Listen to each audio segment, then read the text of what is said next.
After a couple months of not having one, we have our first Wolves Wednesday in a while, and it is a big one. As Chicago Wolves head coach Cam Abbott joins the show today as we discuss his hockey journey, the transition from the SHL to the AHL, and then, of course, talking about the Chicago Wolves season so far. That and so much more on a bonus Wolves Wednesday episode of Locked On Hurricanes.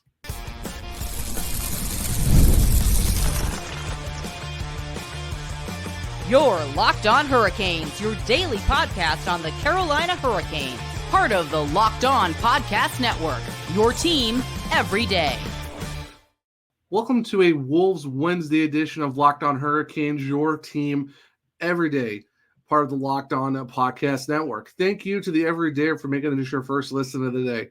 5 days a week, Monday through Friday, talking everything about your Carolina Hurricanes, but more importantly for this episode, the Chicago Wolves. I'm your host, Zach Martin, the Credentialed Hurricanes beat writer over at the Hockey Writers, also the co-host of the Surge Cast, which is a weekly Carolina Hurricanes podcast, along with all my duties here at Locked On Hurricanes. Got a fun bonus episode for you guys today on Wednesday. I know the normal Wednesday episode dropped at 7 o'clock. Thank you for checking that out, and then, of course, checking this one out as well. And like I said, we talked to head coach Cam Abbott of the Wolves. But before we jump into all of that today, today's episode is brought to you by Bilt Rewards. Start earning points on rent you're already paying by going to joinbuilt.com/lockedonnhl. And like I said, we got a very fun show today for you guys. I know it's a bonus episode. Didn't want to kind of have a massive episode with a recap from last night's game for the Carolina Hurricanes hosting the New York Islanders. So wanted to do a special double episode day. So if you haven't heard of the first, earlier episode that dropped at 7, make sure to do that. And if you have, well, thank you for checking this one out as well. And I was very excited to talk to Coach Cam Abbott earlier this week as we talked about, his playing career going from Sarnia, Ontario, heading out to the ECHL, which at the time was the East Coast Hockey League, then making his way over to Norway, and then eventually the SHL, where he not only played, but also became a head coach, and then eventually transitioned back to North America to coach in the AHL for now your Chicago Wolves this season. So without further ado, guys, let's just jump into the episode right now and listen to the interview with Coach Cam Abbott. And joining me today, I am super excited to have this guy on, but this is our first on-ice person we're interviewing for our Wolves Wednesdays. Super excited to do these shows. I'm really excited to have this guy on. He actually comes from Sarnia, Ontario, played at Cornell, also took some time to play the Stockton Thunder, the Long Beach Ice Dogs of the ECHL, even made a quick stop to Shreveport to play with the Mud Dogs before he made his way over to Sweden. Did make a quick stop in Norway at Frisk Asker, and he also became the head coach of Rögle VK, won a CHL championship, made an SHL final appearance, and now he's back in North America coaching your Chicago Wolves. I am excited to have head coach Cam Abbott on the podcast with me today. Cam, how are you doing today? I'm doing great, Zach. Thanks for having me on. Yeah, of course. And I appreciate you taking the time with me today. I know you guys have been super busy. I know you guys just came back from down in Texas, played the Texas Stars. And I mean, hey, what? All things considered, you can't go wrong with a great showing beating them in back-to-back games. So can't beat that going into a new week, right? Yeah, for sure. You guys whole team did a great job stepping up this past weekend and finding a way. Yeah, no, for sure. So I know we kind of talked before the show, and you want to focus on the players, but I think fans also want to know more about you as well, because they want to know the guy that's behind the bench leading the reaffiliation of the team's back once again. You got a slew of young guys coming in as well. Plus you got some veteran presence like Captain Josiah Slavin and all of them. But like going back, played at Cornell, you played some, time in the ECHL, made it into the CHL as well as in Shreveport. But then you make your way over to Europe. Like, what was that transition like going from playing, college hockey to ECHL, then making your way over to Europe with a stop in Norway in that process? Sure. Well, to touch on that briefly, first, yes, an honor to be coaching here with the Wolves. And inside of my coaching career, I've taken a lot from the opportunities playing, right from junior hockey in Ontario to playing at Cornell for 4 years. And what that takes, both on the ice and off the ice. Finding a way in professional hockey that wasn't exactly the smoothest path towards having a career. Right. Definitely had the benefit of going through those experiences with my twin brother Chris, and that was a huge advantage. But the hockey side with Cornell, amazing 4-year experience there under Coach Schaefer and his staffs, and the opportunity to learn the game both offensively and defensively. Also, a prime thing I would take away from that experience is the contributions from everybody on the roster and the importance of your depth and your roles within a team, and guys being excited about how they contribute in those roles. We had an interesting start to our professional career, Chris and I, finding our way around the West Coast in the East ECHL at the time, and ultimately very thankful for the opportunity to play for Scott Muscat and his group in Shreveport with the Mudbugs. It was a great opportunity for us to contribute to a team at the professional level, and post Shreveport, we were able to find our way to Norway and to play in the Norwegian League on a tryout. In fact, had a fun and challenging experience in the Norwegian League. Some great teammates. One currently still playing in the NHL, and Zuccarello Austin Mats. Nice. And I had an opportunity to, thankfully, to jump into the top league in Sweden the following year, and fortunate enough to play 1 season in Rögle and then 6 seasons in Luleå in the top league. Met some wonderful people. Great league to compete in, to play professionally, and ultimately led to an opportunity inside my coaching career after playing was done. So that's the quick right recap of the opportunities that bring for ourselves. Wonderful memories, and met some beautiful people that are still a big part of our lives to this day. No, that's awesome. Yeah, it's very interesting seeing like how like some journeys are completely different than some others. But like for you, and of course your brother Chris, what was that seeing? Like you see hockey here in North America, and then it's like you go over there to Europe, especially like in Sweden and stuff like that, where it's like the fans are so into it. It's almost like you take like that soccer, like you're chanting the entire game you're in it, and then you take it over to hockey. It's such a big experience. Like, what was that for you, seeing that for the first time, just seeing like how amped up the fans get when watching you guys play over there in Norway in the SHL?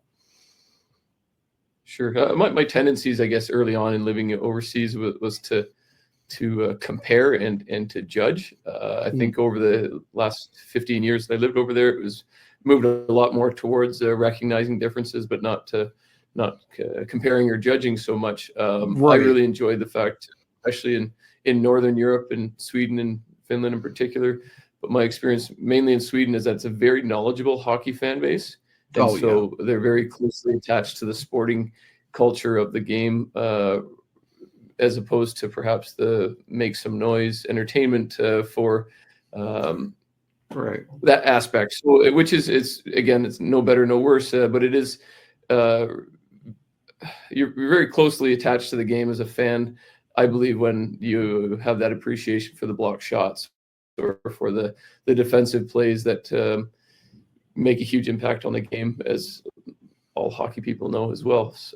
So that's a difference. And then the chanting in the most clubs are very heavily supported locally, and so they're a huge part of an area's identity is tied up in their hockey team or in their football, soccer team. So it becomes a big part of the fabric of the communities that you're in, and especially when you're playing in a city that's a little bit smaller, whether it's in the very north, like we were in Luleå at the time, or coaching where I was last. It's the town and the city kind of goes with the wins and losses. Everything gets amplified a little bit, so it's quite a ride. No, right, for sure. Like, was there a certain like rink in general up there, or like certain fan base that kind of like stood out to you more, or was it kind of just like it was pretty much almost the same all around, just because of the fact of how everyone was just so into it? I'm a little bit biased, but up in the north when we played, we had a derby. It's called, or a rivalry with Skellefteå, a team that was the next closest city, and they had some outstanding teams during the times we played there. So those were very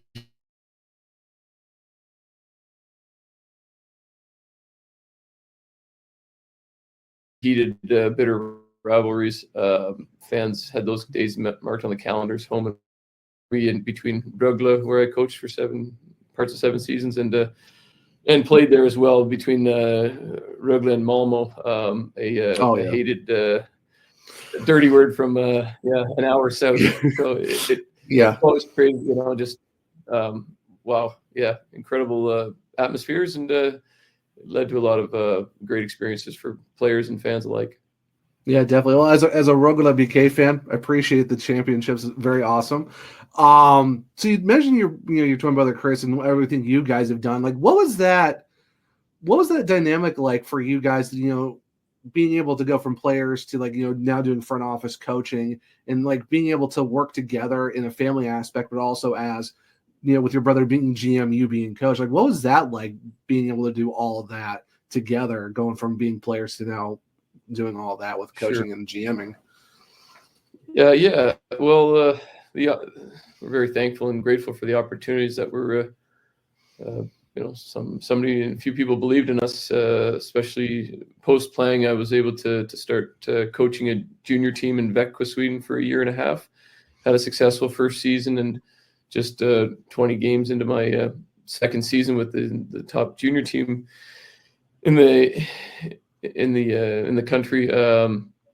Rögle called a team that we previously played for 7-8 years prior. They were in a tough situation with their results. They needed a sports chef, general manager, and had hired Chris. And about 10 days later, I was brought on as the head coach as well. So it was an interesting transition, for sure. A little bit learning on the job, having only coached for 16, 18 months, and Chris not having worked in management. But we've always been very interested in discussing the game and the various parts of the game on and off the ice. And, you need to have confidence in yourself that you can find a way, and you can make up for experience with in a lot of different ways. One of which for me at the time was just pure grind and belief, and knowing that if you work hard enough and you inspire others to fulfill a vision, then we could get things on track, which I'm proud to say we did. Got things going with that club there, and I believe left it in a better place than when we came in. So it was a fun 6 years working together there. A lot of learning. Chris had a fantastic job to bring in the right type of players for the organization. Made it very enjoyable to coach a great group of men. We were just small parts in an organization that had major strides to take, and a great journey to be on together. So I can't say enough about the players that we were able to work with, though.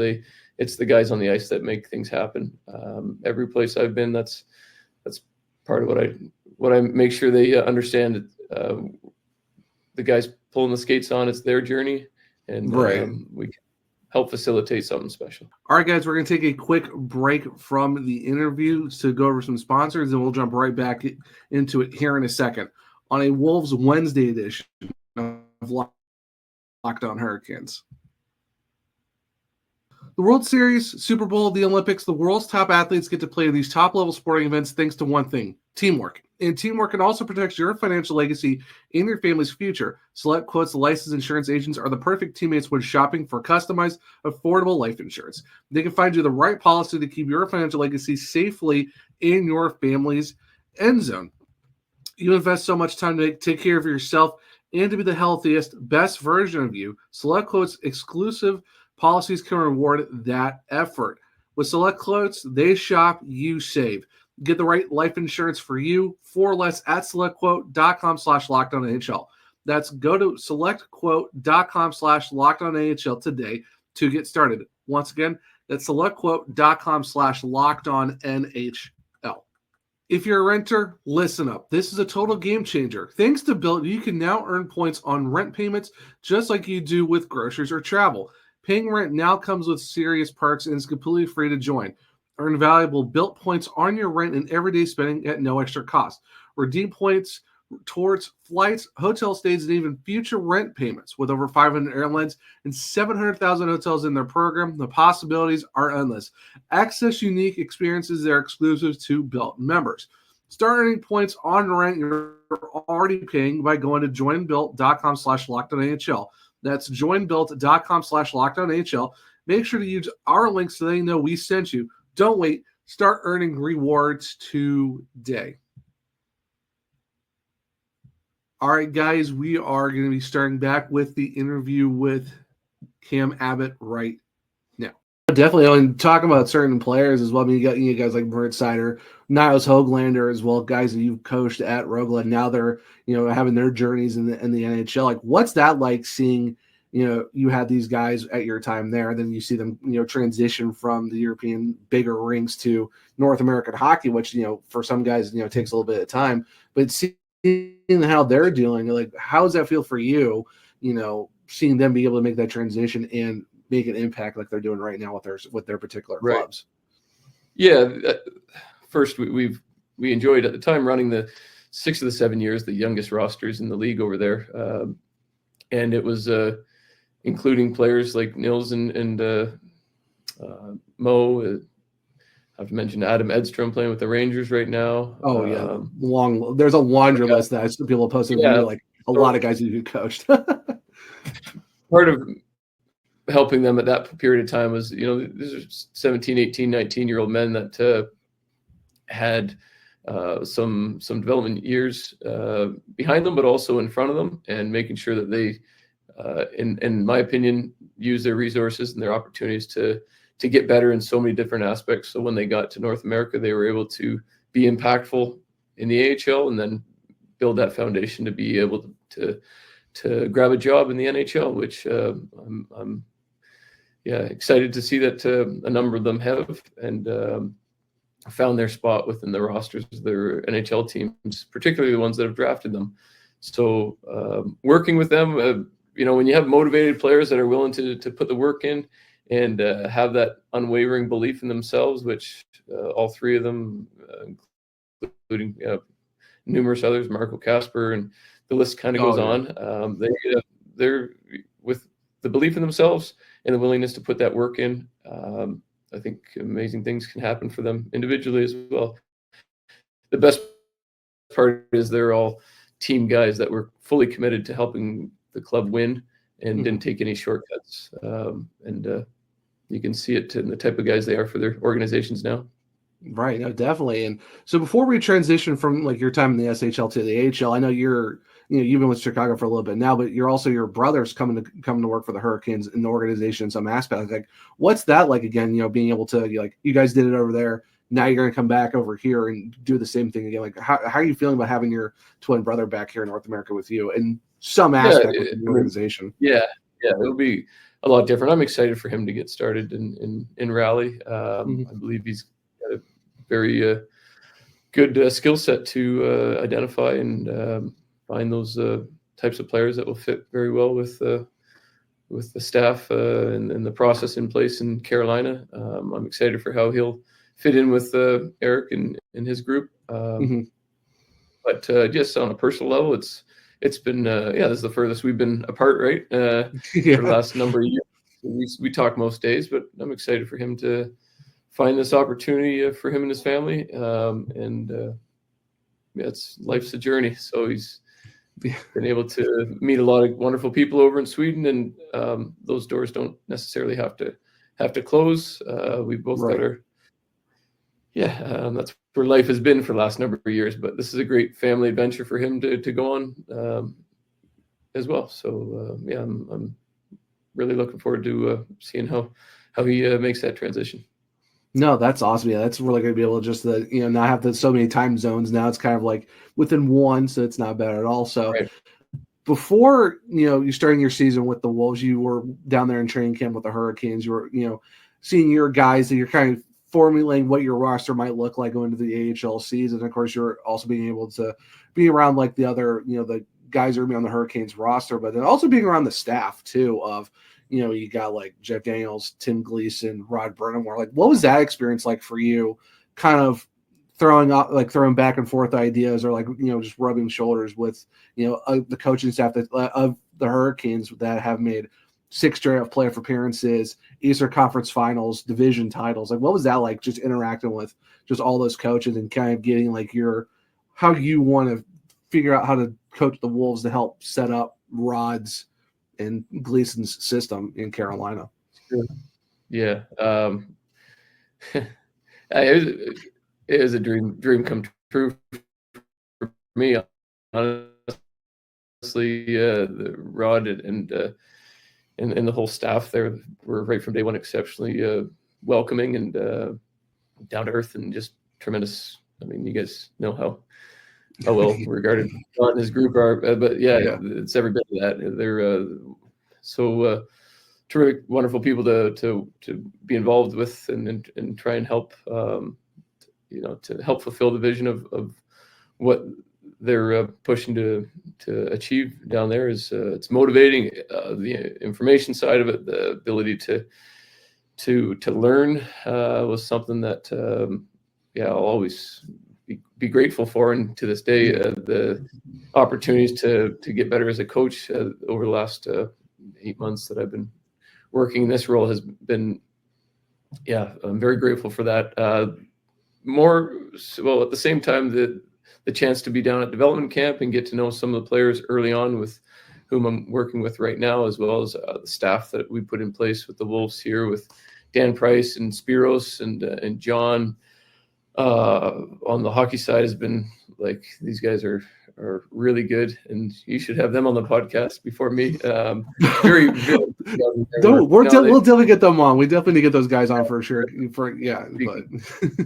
Very, very detailed, and as well as our extended staff here. I can't say anything more about them. I could talk for a long time about all the attributes they bring on a professional level. So we've just created a really nice working environment here. Guys that are able to bring their opinions and their professionalism forward in a way that's helpful for this group to become to get on the best track possible. And as I mentioned, meeting some of the young guys and the players and starting to build those relationships down in Carolina, both at development camp and then with the I guess they don't even call it the rookie tournament, the prospect showcase or what the name of it, early in the fall.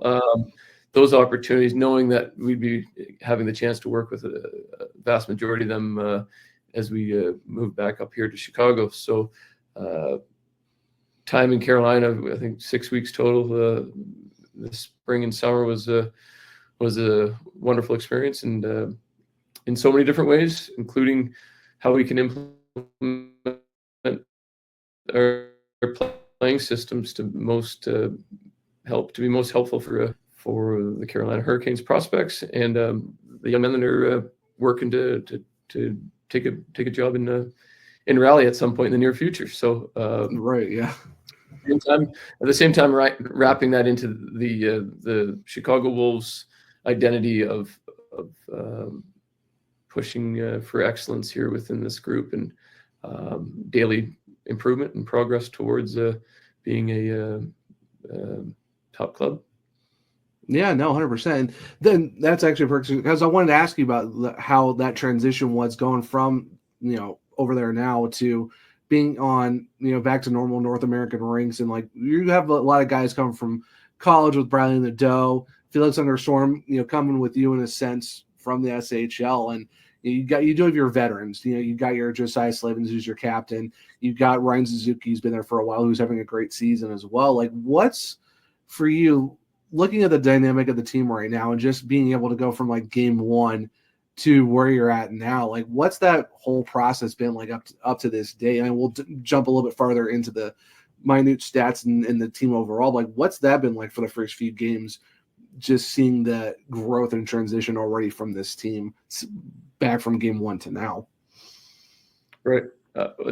For me, it starts with clearly communicating within our group the plan and the insistence on the process, and understanding guys are going to potentially take different various amounts of time to find themselves inside this both system and league. We've brought in 25, 27, 8, I'm not sure how many players now into a city and a system of play. It's a new experience for the vast majority of guys, first time playing together. Right. There's not been a lot of continuity from previous teams, so managing those expectations, but also using that as a strength in terms of having everybody has a clean slate for determining what type of player they can be, what type of role they can reach out and grab within this team. I feel like we've very early on have worked to establish our leadership group, and like you mentioned, some of the older or the veteran players, the guys that are true professionals both on and off the ice, being very helpful in our leadership roles and doing this all together as a staff and as a group of players to set a standard that Carolina Hurricanes are the standard, right? For me, Right. at least in the NHL, and so we've got to making sure that we're living up to that ideal as quickly as possible. So it's been about progress, not perfection, progress, and guys having the opportunity to make those mistakes, but making sure that we identify how we can find improvements, all wrapped into an environment where everybody should feel safe and excited to do their work. It's really tried to focus on creating that space for guys to enjoy, opening the door in the morning to the arena, both to practice and when we head over to All-State to compete and be ready to pull the jersey on. So so far there's been some strides, especially lately. We've been getting some better results, but I think overall it's more about the players and how they're each individually helping this team find success. All right, guys, we'll be back for the last part of the interview here in a second, so stick around as we'll jump back into the interview here in a second on a Wednesday edition of Locked On Hurricanes. If you love sports, you're going to love PrizePicks, the best place to turn your sports knowledge into real money. Whether it's hockey, football, or any of your favorite sports, PrizePicks makes it easy to get in on the action. You can now win up to 1,000 times your money on PrizePicks.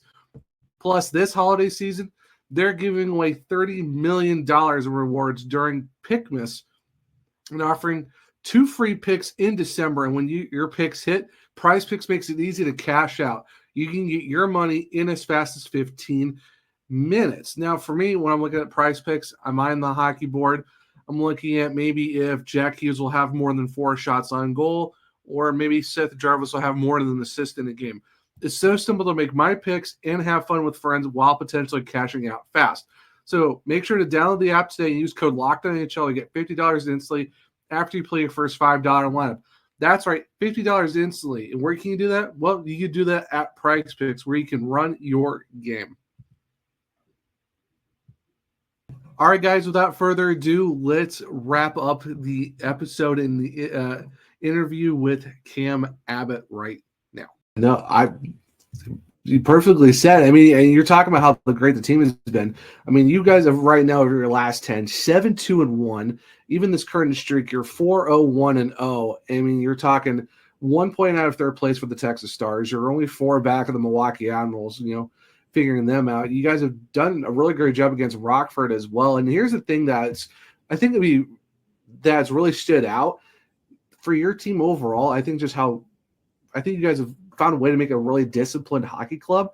You guys are not only the lowest penalized team in the Central, you're the second least penalized team in the entire AHL. Only the Marlies with 192 penalty minutes. You guys are playing very, really disciplined hockey. What does it say for you, knowing that you guys aren't constantly in the box like you see these other teams are in the 300s, and you guys are only at 243 and second in the league? in terms of least penalty minutes? Well, for me, for our staff, I'd like to evaluate on those shorthanded opportunities. Those some fighting majors seem to happen and inflate the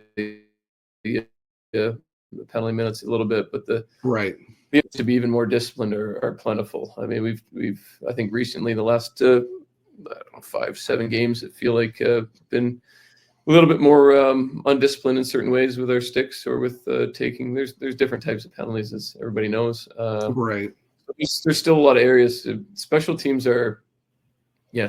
rates are important.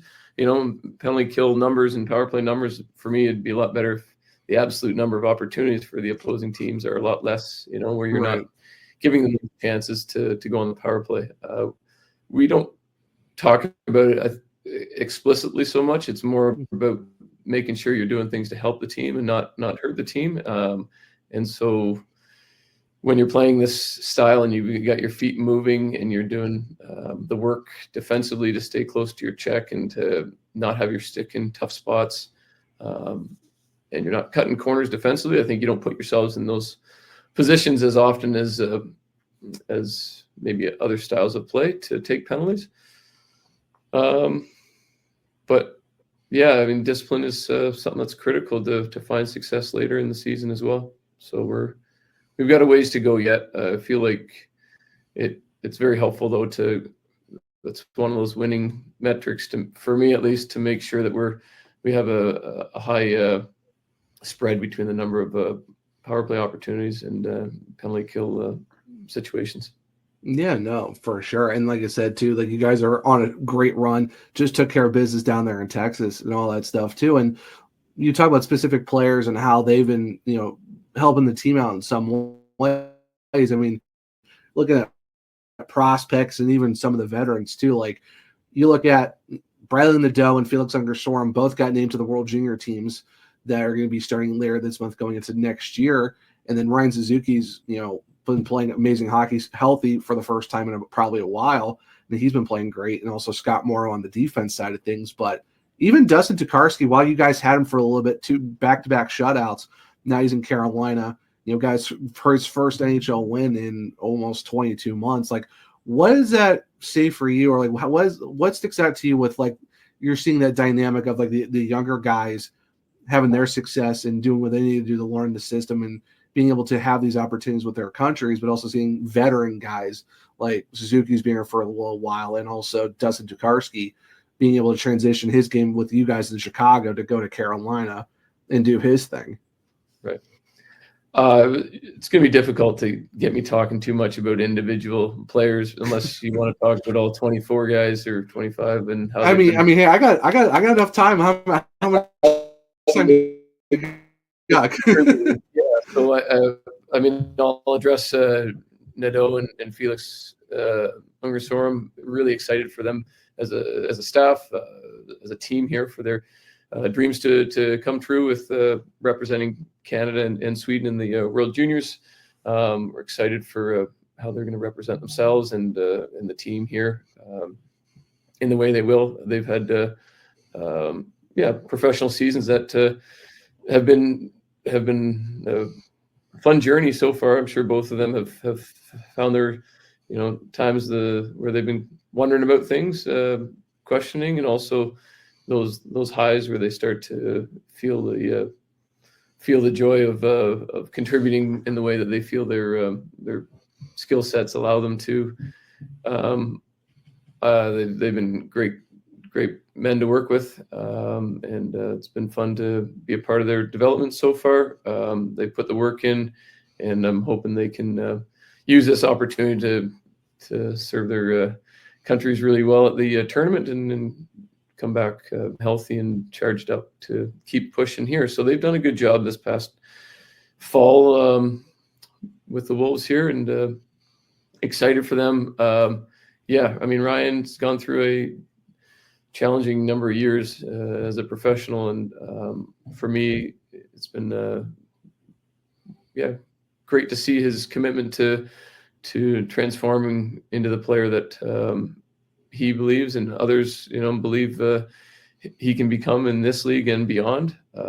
I've just enjoyed the Ryan Suzuki that walks in the door every day looking to get better and to be a part of this team. And he's, when you're living in the now and not focused on the past, the future, it's really effective way of finding your place and getting better. So he's done a great job to contribute to this team. And you guys have followed his career closely.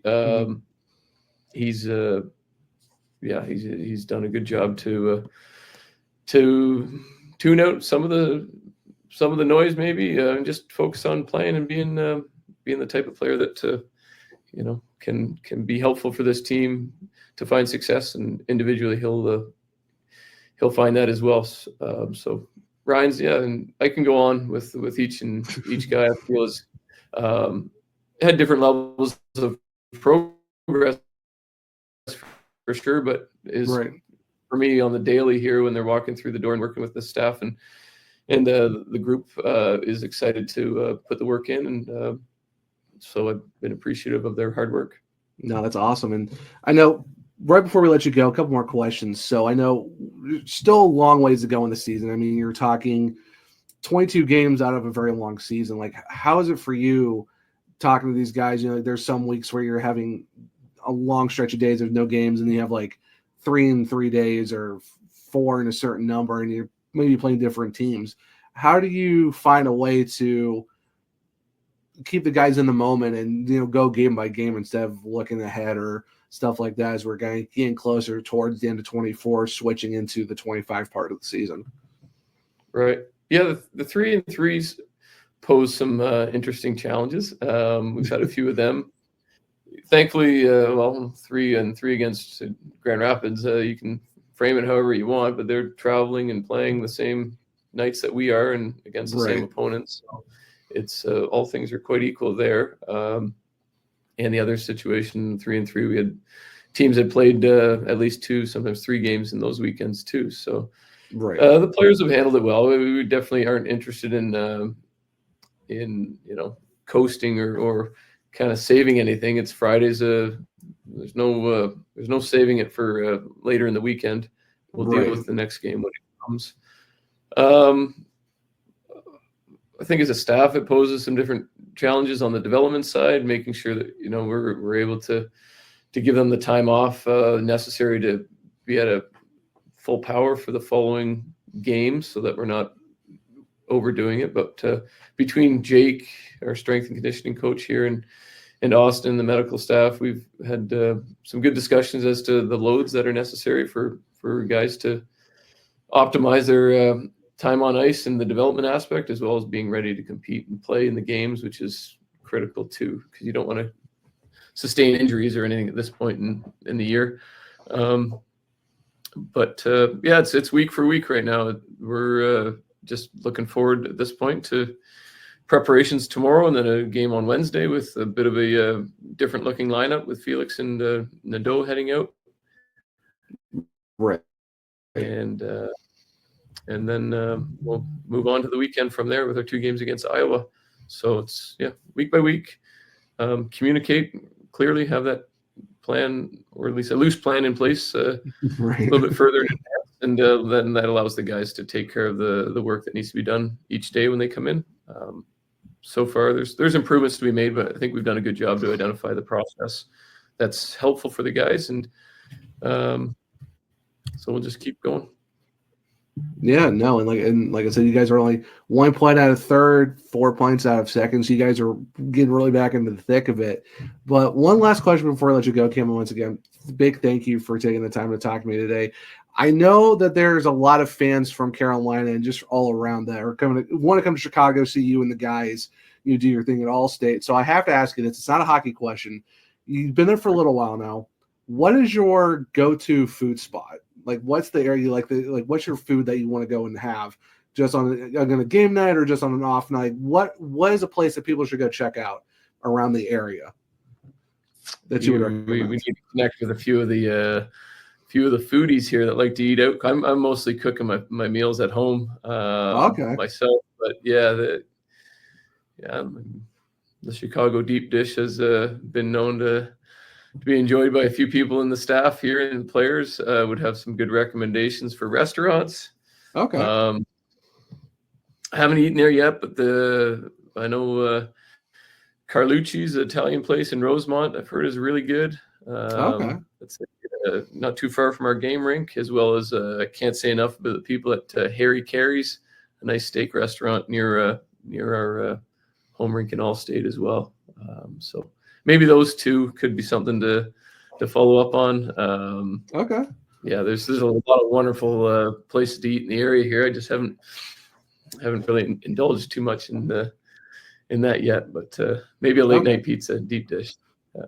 Okay, I'm gonna have to talk to Shaves and see if we can try to figure something out how to get you out some more. But Cam, Courtney and Shaver, they would for sure be able to give you a long list of places. Oh yeah, for sure. Can't say nothing enough about them. But Cam, thank you so much for joining me today. This was a lot of fun, picking your brain, talking about your journey, talking about the Wolves, and just getting to know you and just learning what the process is like, what you are going through with the Chicago Wolves. And before we let you go, like, if you're on social media, where people can find you, if not, what would you say to the fans in Chicago or Carolina, and just plug where you need to plug? The floor is yours, sir. And like I said, thank you once again. I'm not on the social media. I just think it's tremendous to our fan base in Chicago to have them come out and see the games, how loyal they are. It's really exciting for the players to play in front of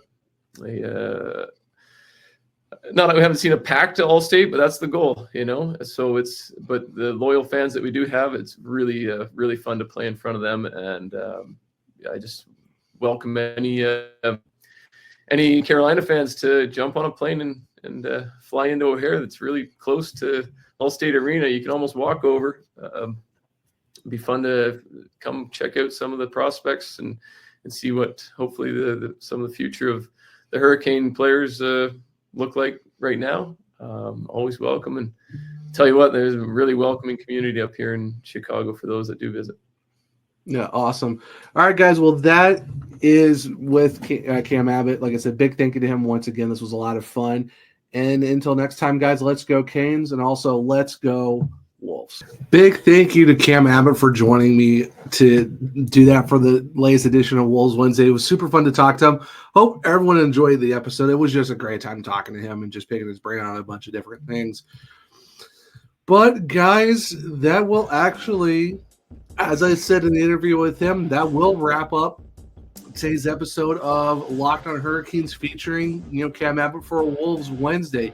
Thank you for making this your first listen of the day, or for this episode, your second listen of the day.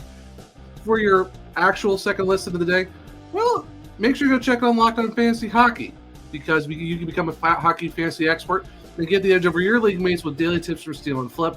Find Locked on Fantasy Hockey on YouTube, wherever you listen to the podcast. If you want to keep everything that I got going on, well, you can check me out at OneTrueZach on X. The podcast is LO_Hurricanes. I'm also on Blue Sky at the Zachary Martin. If you click the link tree in both my bios, you can check out all my articles at the Hockey Writers, or just go to thehockeywriters.com. Just look for Zach Martin in terms of the author page. You can find my articles over there. If you want to check out my other podcasts, well, just go to the Search Cast on all podcast platforms and on YouTube. For this show, well, on Google, Spotify, Apple, just search Locked on Hurricanes. Make sure to leave a 5-star rating and review, because if you do, I might just read it on the show. For YouTube, make sure to subscribe. Hit the bell notifications so you don't miss the show. Hit the thumbs up button. Let me know if you liked the show as well. And in the comment section for this video, type out "Let's Go Wolves," and make sure to share with all other Keening-X and Wolves fans so they become everydayers just like you. But I hope everyone enjoyed the Wolves Wednesday edition of Locked on Hurricanes. Hope everyone enjoys their Wednesday.